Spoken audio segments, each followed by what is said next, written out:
Hey there, it's Harry Medved. I'm the spokesperson for Fandango, the movie ticketing destination.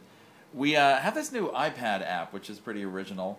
And one of the fun things I like about this app is that it has a feature called the Pulse that you can't find anywhere else.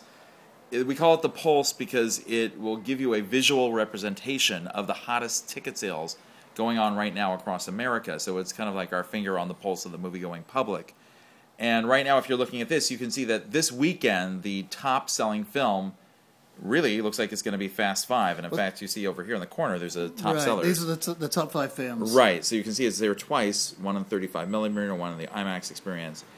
And you can also see what else is selling. But why this is useful is that if you were planning to go see the 5th installment of the Fast and Furious saga, with Vin Diesel squaring off against Dwayne "The Rock" Johnson, you might look at this and realize, geez, I better buy my tickets in advance because it probably will be selling out at theaters across the country when it opens on Friday. It's also helpful that if you're saying, okay, Fast Five is not for me, but everyone's telling me about this movie Rio. Is it for adults or is it just really a corny movie for kids? Well, you can pull it up, and a lot of people have pulled it up because we have actual in-app ticketing on Angry Birds Rio, where you can buy tickets exclusively on Fandango through that app. And here we can see we're in San Francisco, so it's playing at the Century. You can still go at 420, 650, 920. But I want to get to the reviews. So there are 3 different columns of reviews. Here are the fan reviews, where you can get a sense of what the moviegoers who paid their hard-earned cash are saying about the movie. And you can see they're all pretty positive. You can also see the critics who are maybe a little bit less positive. Some people thought it was a little bit corny.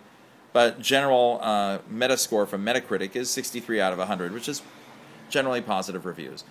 And then you can also see what people are saying on Twitter through the movie tweets over here. So these 3 columns are somewhat helpful.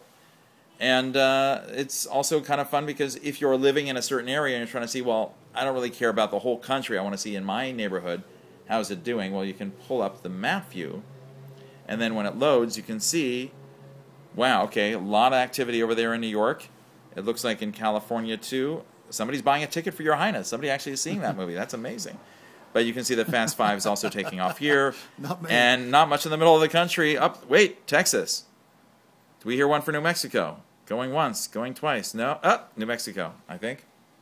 Or is it? All right, so this is a pretty good way to get a feeling for what's going to be hot or not at the box Absolutely. office, and you can always figure out what's been omitted here, and then you can say, oh, well, that one I can walk right into. But otherwise, it's a good sense of getting the pulse of what's going on at the box office this weekend before anyone else does. So be the first on your block to determine, yeah, Fast Five is going to clean up this weekend. Okay, all right, cool. All right, Harry, thank you very much. Thank you.